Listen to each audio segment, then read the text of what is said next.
Les progrès de la science sont fulgurants, mais beaucoup de chemin reste à parcourir. L'opération de sensibilisation à la recherche 1000 chercheurs dans les écoles, initiée par l'AFM, était déclinée ce jeudi auprès des élèves du lycée Beaujardin. Laurine Buscara, qui travaille au Généton sur le traitement des maladies neuromusculaires, est venue les initier aux maladies rares à quelques semaines du Téléthon, cette grande mobilisation en faveur de la recherche qui aura lieu les 2 et 3 décembre.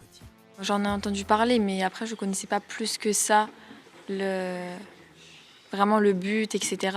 Après c'est quelque chose de connu, mais voilà, non, j'en avais pas plus entendu parler que ça. J'en avais jamais trop entendu parler, donc je sais pas du tout ce que c'est.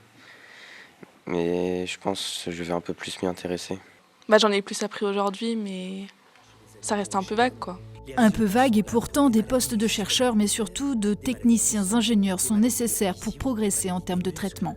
Créé en 1990, le Généton, le laboratoire à but non lucratif de l'AFM Téléthon, a fait avancer la science. En 2019, un premier médicament de thérapie génique est inventé. Il en existe 21 aujourd'hui. 40 devraient être sur le marché l'an prochain. Malgré le manque de recul pour l'affirmer à long terme, cette injection permet à ce jour aux patients d'avoir une vie normale. Il y a une évolution très rapide, donc une évolution rapide des techniques, des connaissances. Donc là, c'est vrai que tout ce qui est biothérapie innovante, telle que la thérapie génique et thérapie cellulaire, sont en plein essor. L'apparition du séquençage du génome humain, ça a permis de savoir que certaines maladies provenaient de mutations dans les gènes. Une fois qu'on savait d'où venait la maladie, on a pu commencer à mettre en place des traitements.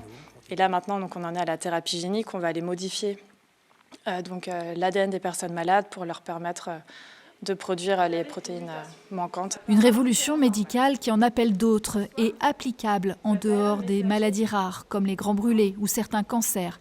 Et pour ce professeur de biologie dont les cours évoluent sans cesse, une ouverture sur le monde. À l'heure actuelle, il y a de l'espoir, il y a des pistes, il y a des méthodes. Donc c'est aussi pour transmettre ce message d'espoir, surtout dans le contexte actuel, que j'ai demandé à faire participer à l'opération 1000 chercheurs. Mais on insiste bien sur le fait que n'importe qui peut être concerné par ces problèmes de maladies génétiques. Et donc même s'ils n'ont pas une vocation scientifique, il y a un domaine humain qui peut les concerner. Il existerait 6 à 8 000 maladies rares, la moitié touche des jeunes de moins de 19 ans.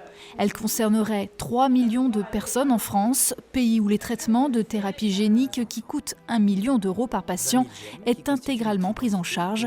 Les opérations du Téléthon seront déclinées comme chaque année un peu partout dans le département début décembre.